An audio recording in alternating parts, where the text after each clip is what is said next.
Shalom, meus queridos, muito bem-vindos. Que o Eterno abençoe cada um de vocês conectados nesse momento. Vamos começar a nossa live sobre como será a imortalidade na regeneração. Atendendo pedidos dos nossos amigos aí, nossos irmãos, nossos inscritos, vamos falar sobre esse tema, tá? Com mais detalhes. Vamos orar primeiro. Yahweh, nosso Pai, te damos graças pela vida, por esta oportunidade de compartilhar as palavras de vida. Pedimos que cada pessoa seja alcançada, restaurada e abençoada por meio dessas palavras. Em nome do Messias, pedimos o teu perdão, o teu livramento do mal, de todo o malfazejo. Em nome de Yahushua HaMashiach pedimos. Assim seja. Meus queridos, hoje vamos falar sobre como será receber, se revestir da imortalidade. E nós vamos estar falando da regeneração, o aguardado reino milenar do nosso Messias sobre a terra, e nós vamos falar isso de modo a trazer um entendimento mais claro sobre o que é a glorificação, o que é o processo de imortalidade ao qual seremos revestidos com o nosso corpo imortal, corpo celeste, o mesmo corpo ao qual o Messias recebeu após ressuscitar. Muito bem. Nós não fomos criados para a morte. A morte é algo estranho para o ser humano. Você vê que nós não costumamos meditar muito na morte, nós não costumamos enxergar alguém falecido como algo normal, é algo muito estranho. E de fato, a Escritura diz que a morte é um sono. E de fato haverá uma ressurreição. Mas de onde se origina tudo isso?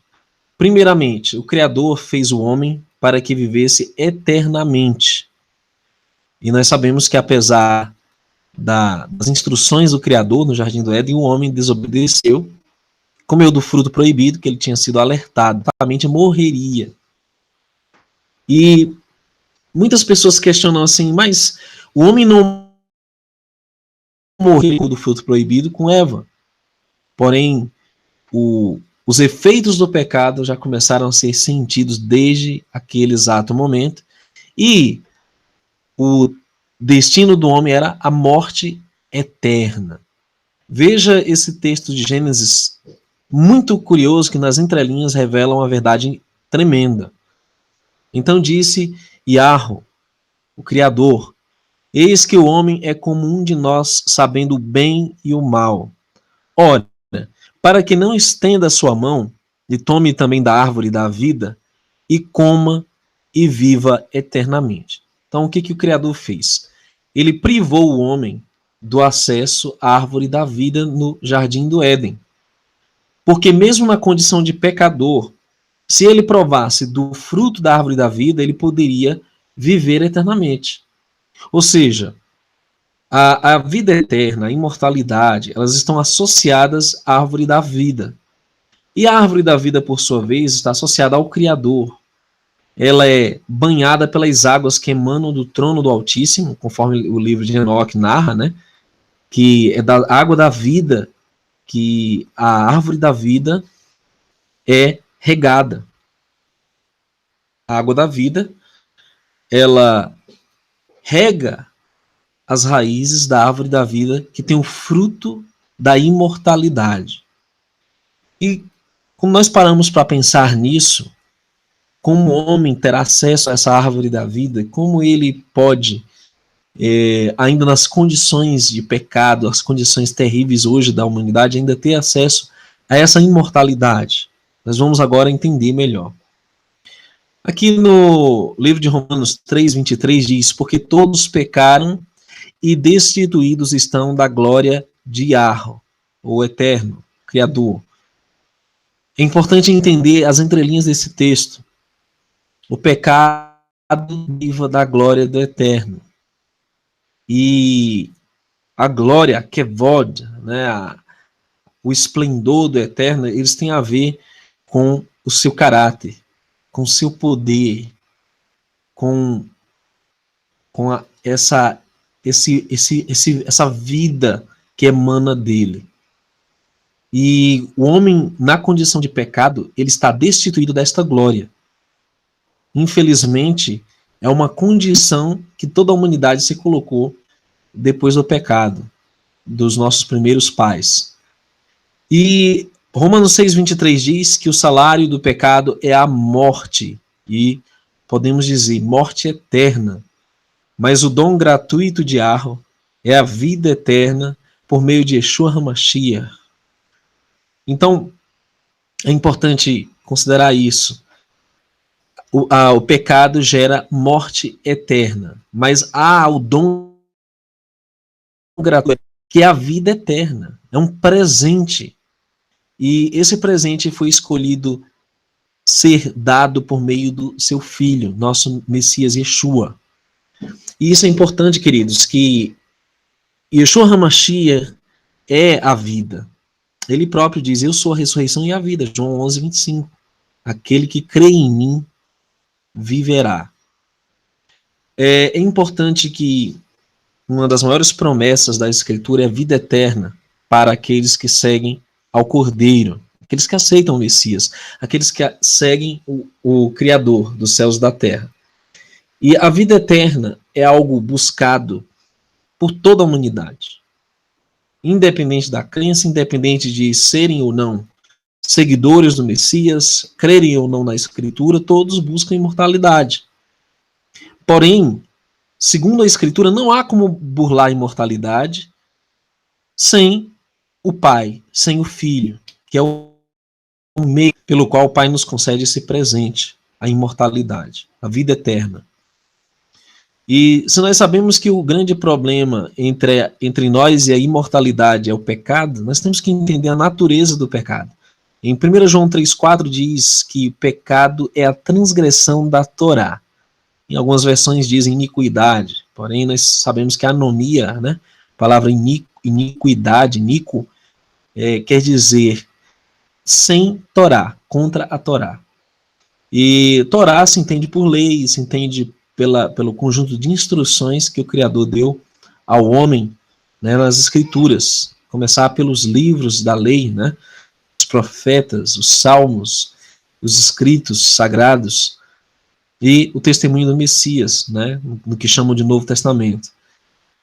Pois muito bem, a imortalidade no corpo glorificado. Aqueles que recebem o Messias recebem também do Pai a vida eterna.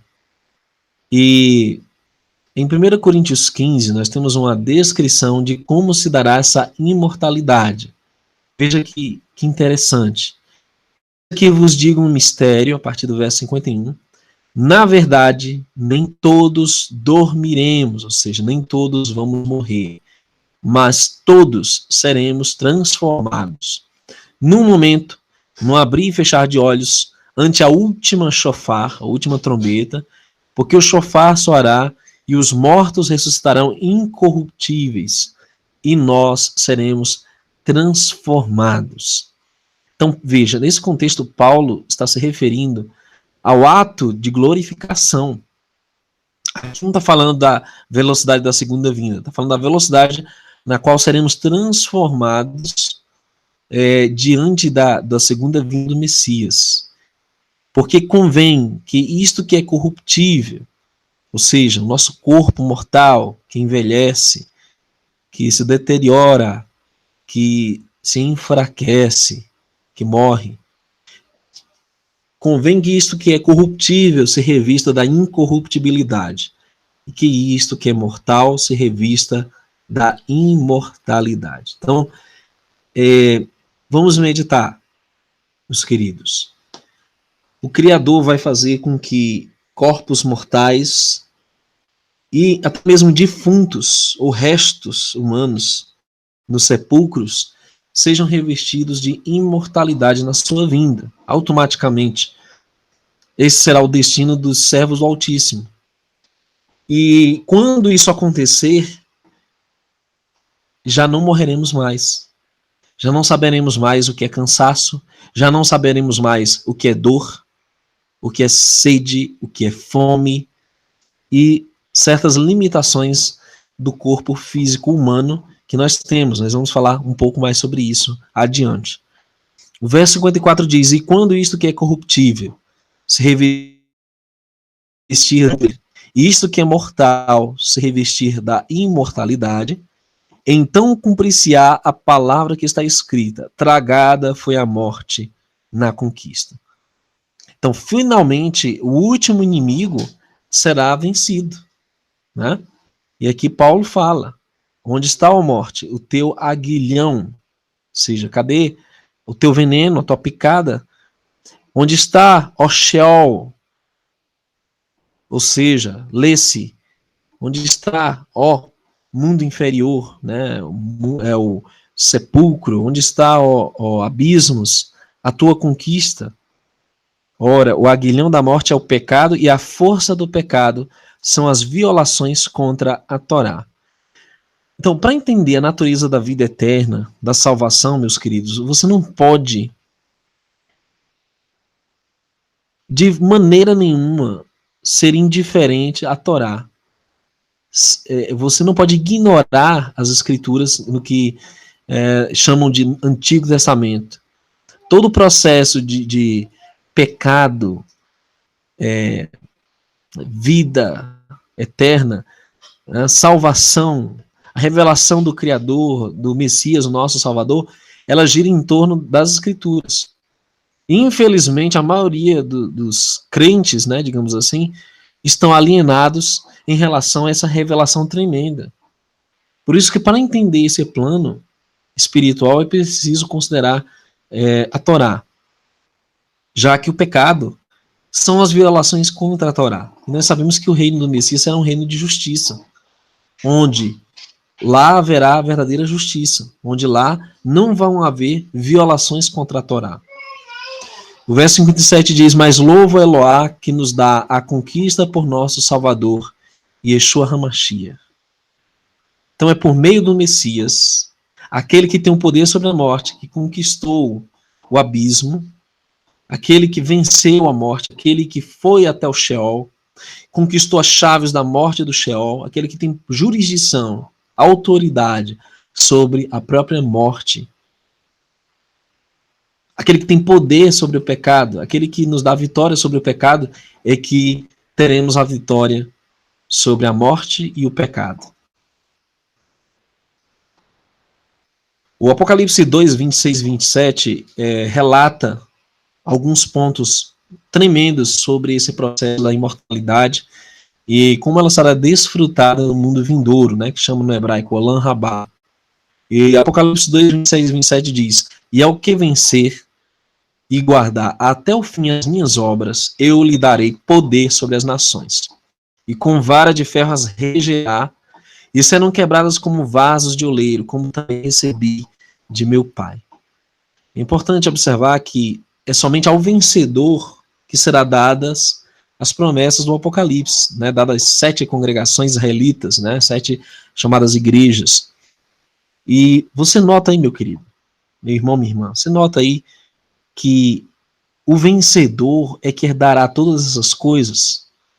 Ele vai reinar, vai servir no sacerdócio real, ele irá receber uma pedrinha com um novo nome, vai comer do fruto da árvore da vida, ele vai receber vestes brancas, e é preciso vencer. Mas quando se trata de vencer, do que estamos falando?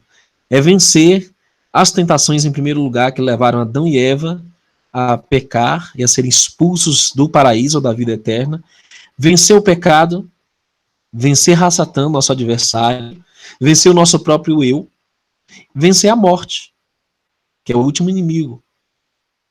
E Yahushua disse-lhes, em verdade vos digo que vós que me seguistes, quando na regeneração, e eu amo esse termo, na regeneração, porque nos remete ao milênio do Messias, quando ele vai regenerar a terra ao seu estado original.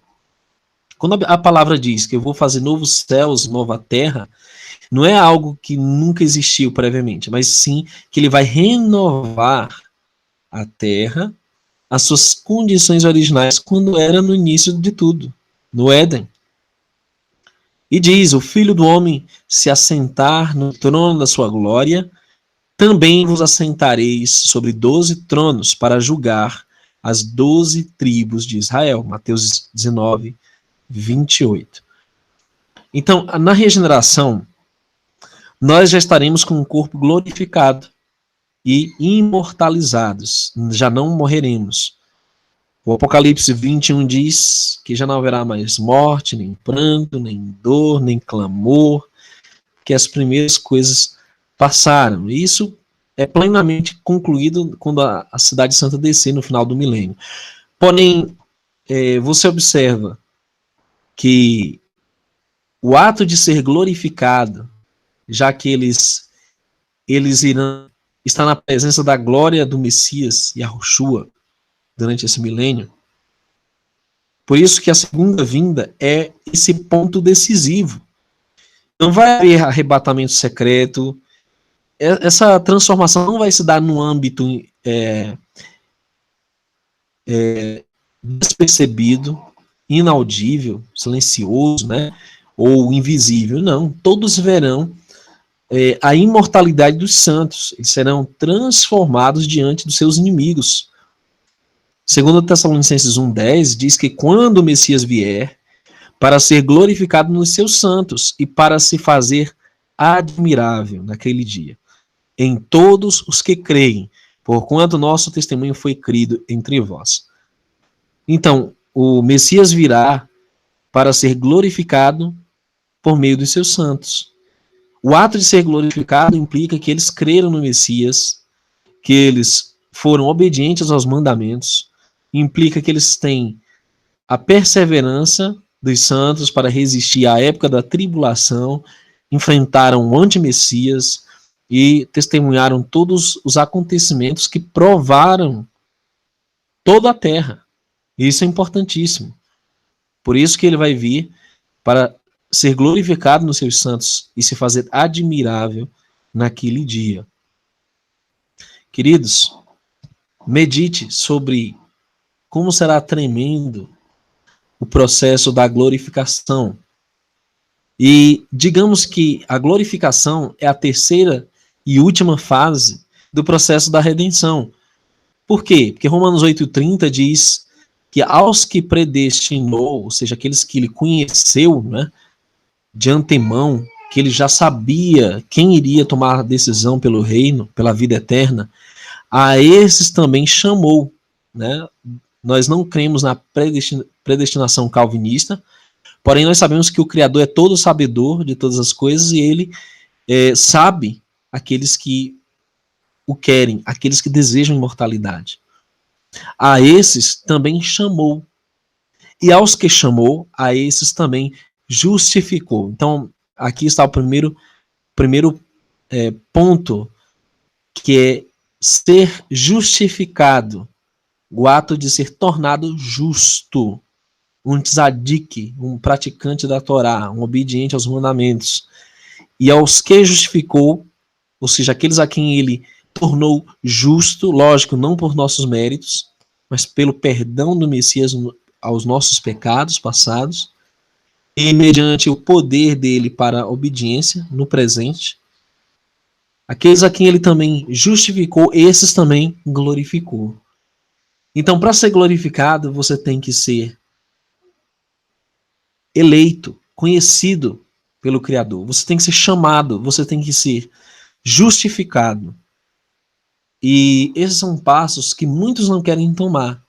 Infelizmente, muitos não querem atender o chamado, muitos não querem ser perdoados, não querem arrependimento, não querem confessar os pecados, não querem deixar os pecados, isso que é um ponto decisivo. O livro de Provérbios diz que aquele que encobre suas transgressões jamais será perdoado. Mas aquele que confessa e deixa alcançará misericórdia. Então esse é um ponto decisivo para aqueles que querem a herança da vida eterna. E por fim serão glorificados.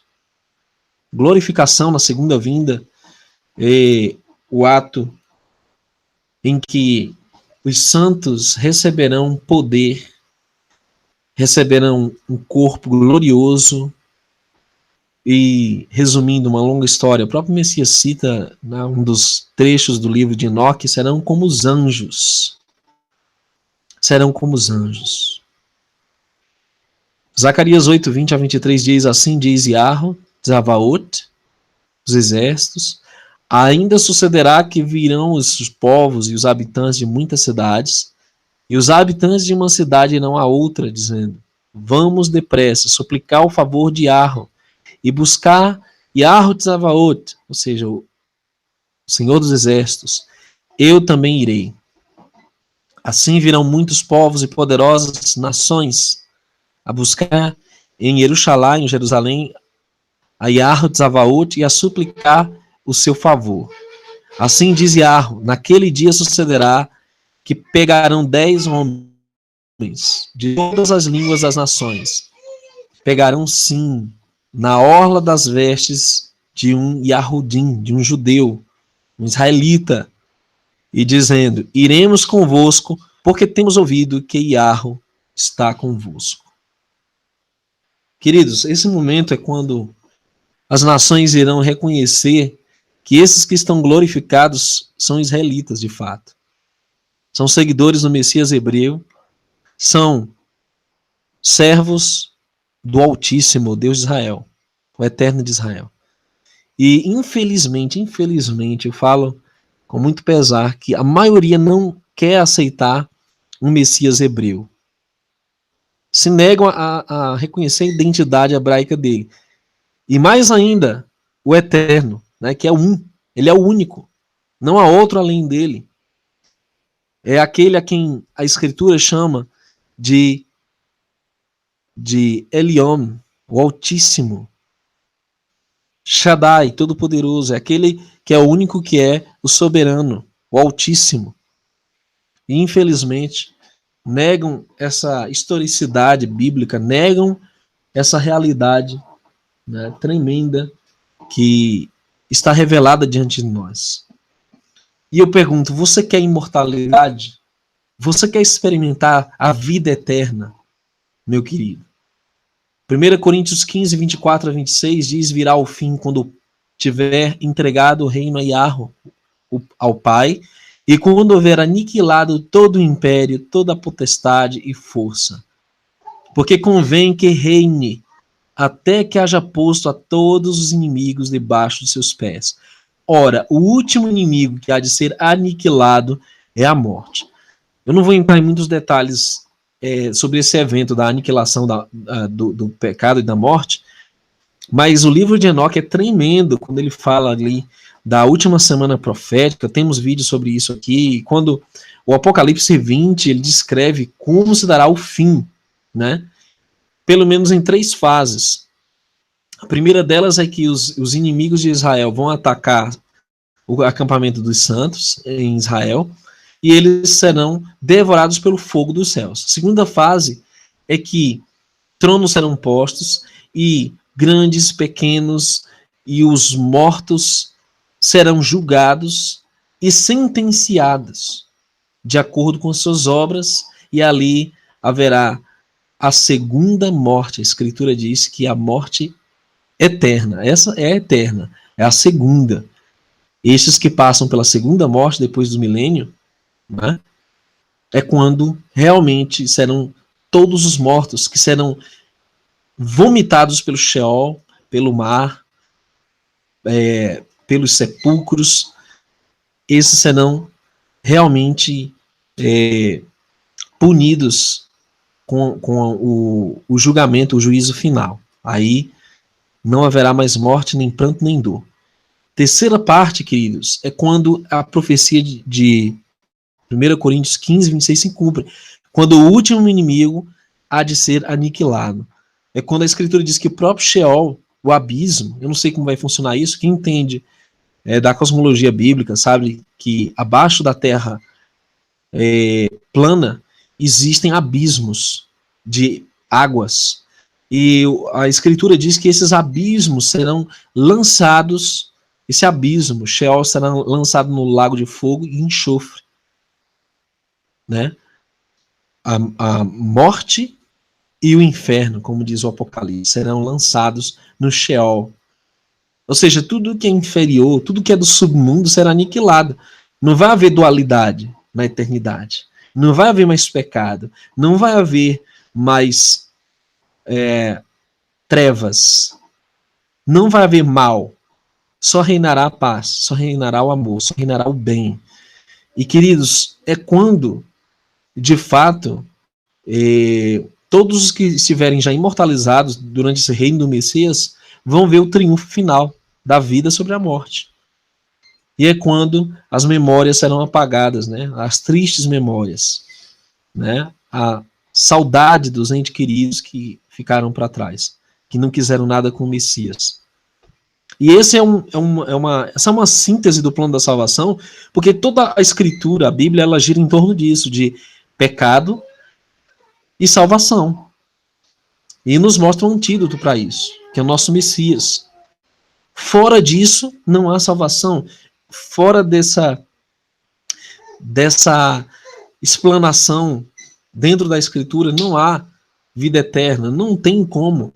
A ciência pode querer preparar câmeras de resfriamento para conservar defuntos e ressuscitar em um tempo futuro. Os homens podem querer fazer um upload de suas memórias, né? Uma transferência para computadores. Nada disso vai adiantar. Eles querem burlar a morte a todo custo, os efeitos do pecado a todo custo, mas só há um caminho para a eternidade, que é o Messias. Agora, queridos, para explicar melhor como se dará a vida eterna, e é bom que todos nós estejamos conscientes do que se trata a vida eterna e do que envolve isso. O Apocalipse 22:14 diz que bem-aventurados aqueles que guardam os seus mandamentos, para que tenham direito à árvore da vida e possam entrar na cidade pelas portas. Tanto o livro de Apocalipse como o livro de Ezequiel falam que a árvore da vida vai estar na terra restaurada e que ela brota 12 tipos de frutos a cada mês do ano. Cada mês um fruto diferente. Inclusive as folhas dessa árvore servem para a cura das nações que restarem sobre a terra. E sem falar que nós comeremos da árvore, do fruto da árvore da vida. E teremos acesso a essa imortalidade para sempre. E é importante dizer que na 1:9 diz que a corrupção, a morte, o pecado não se levantarão uma segunda vez, jamais. Louvado seja o Eterno por isso. Por isso que é tão importante considerar as instruções do Pai. Tudo que a Escritura fala sobre os mandamentos são uma proteção para nós entre o abismo da morte eterna e a vida. Por isso que o Criador diz: escolhe, pois, a vida, para que vivas. Porque eu te destruiria? Não tenho prazer na morte do ímpio, diz o Criador, mas eu quero que ele viva. E infelizmente, queridos, nós vemos hoje uma teologia aguada, cebosa, que corrompe as Escrituras, corrompe o Evangelho, as boas novas da salvação, numa graça barata, numa licenciosidade, né, uma libertinagem sem tamanho, num mercantilismo da fé horrível, a qual o Salvador condenou, deturpando o caminho da vida, o caminho da salvação eterna. Por isso nós temos que restaurar essa mensagem. Quando se trata de imortalidade, quando se trata de vida eterna, nós estamos falando daquilo que o nosso Messias fez e daquilo que o Pai nos pediu ao longo da existência humana. Tudo que ele nos pediu é para o nosso bem. Quando ele pede para Adão e Eva não comerem da árvore do bem e do mal, ele pediu para a própria segurança e o bem-estar deles. Ou você acha que era para o mal deles? Aí vem a serpente e diz, não, vocês serão como deuses, sabendo o bem e o mal. E vejam no que nós nos metemos ouvindo a serpente. Infelizmente está cheio de luciferianos aqui no YouTube dizendo, não, nós temos que conhecer o bem e o mal. Dualismo, dualidade. Isso é um perigo para nossas almas, porque a serpente já pregava isso no Jardim do Éden. E nós já sabemos que a vida eterna está em conhecer o Altíssimo e ao Messias, está em guardar os seus mandamentos para que tenhamos direito à árvore da vida, para que possamos entrar na cidade pelas portas. Não como um meio legalista, porque o único meio é o Messias, mas como resultado desse conhecimento, como resultado da nossa salvação, andar na linha, andar retos no caminho da vida. E queridos, serão só alegrias. Quando o Messias foi glorificado, ele nos deu um gosto de como será ter um corpo. Eles apareceu para os discípulos em diversos lugares. Ele pôde se manifestar de diversas formas aos seus seguidores. Por 40 dias os evangelhos dizem que ele apareceu aos seus discípulos, ele pregou, ele ensinou e ele pôde ali apresentar sinais e maravilhas para aqueles que creram nele. Ele subiu ao céu, ele foi até o terceiro céu, e isso é fantástico. Nós avaliarmos quão grandioso será o milênio da regeneração, o reino milenar do Messias. Está muito próximo, querido. Nós não temos nada a perder servindo ao Criador. Nós temos tudo a perder servindo a homens, mesmo religiosos. E nós temos batido nesta tecla a importância da Torá, a importância dos profetas, a importância de seguir o que o nosso Messias testemunhou para nós. Ok? Eu creio que você que está acompanhando esse projeto já tem tido uma experiência de aprender as coisas do Criador. Portanto, querido, não deixe que Satan roube a verdade da sua vida. Não deixe que ele te engane. E eu tenho a felicidade aí de ter alguns irmãos nessa caminhada conosco. Agradeço aos irmãos que estão aí há anos acompanhando esses estudos e compartilhando essas verdades de vida. Um abraço especial para o meu querido irmão, o Alfa da Terra Plana. Tem feito um trabalho excelente, resgatando a cosmologia verdadeira da Escritura, né? Mostrando como é realmente o universo bíblico. E ele tem feito um trabalho maravilhoso. Eu sou inscrito no canal dele e tenho curtido os vídeos dele aí, tá? Recomendo a todos também. Obrigado aí, irmão, pelo apoio. Bom, eu queria agradecer também os demais que estão aí ao vivo, que têm acompanhado o nosso projeto e que gostariam de estar conosco no nosso próximo congresso. Já está aqui, congresso em Juazeiro do Norte, fica no interior do Ceará, com o tema O Movimento de Restauração da Verdade e a Crise Final. Será dia 26 de maio, né, deste ano, a partir das 9 da manhã, estaremos juntos ali.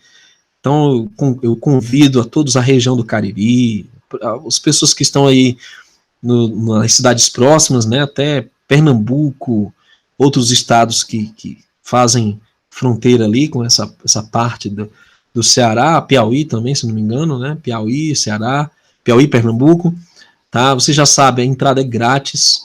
Nós vamos estar levando alguns livros maravilhosos para distribuir gratuitamente entre os irmãos. Brindes, né? Nós vamos estar compartilhando as verdades do Criador. E você já sabe, a entrada é franca. Nós simplesmente fazemos esse trabalho por amor, né? E agradecemos a colaboração de nossos dois irmãos que estão lá.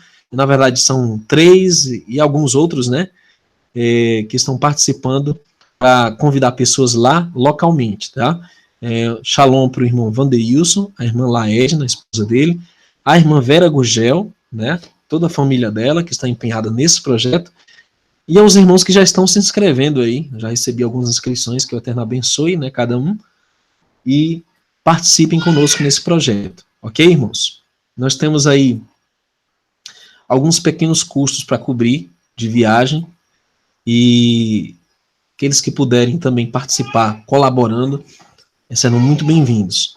Mas, no mais, já estamos com a maior parte do projeto bem encaminhado, já temos aí um possível local. Ao se inscrever, nós enviaremos as coordenadas, ok? E, mais uma vez, contamos com a participação de todos os irmãos, sempre compartilhando as verdades, sempre participando aí no chat ao vivo. Obrigado aí a todos os que estão logados, participando. A Gemima aqui na moderação. Shalom a todos. Amanhã, às 20 horas, no canal Neemias Gomes, estaremos com a nossa live, ok? Nosso informativo semanal, não perca. Até amanhã, se o Criador permitir.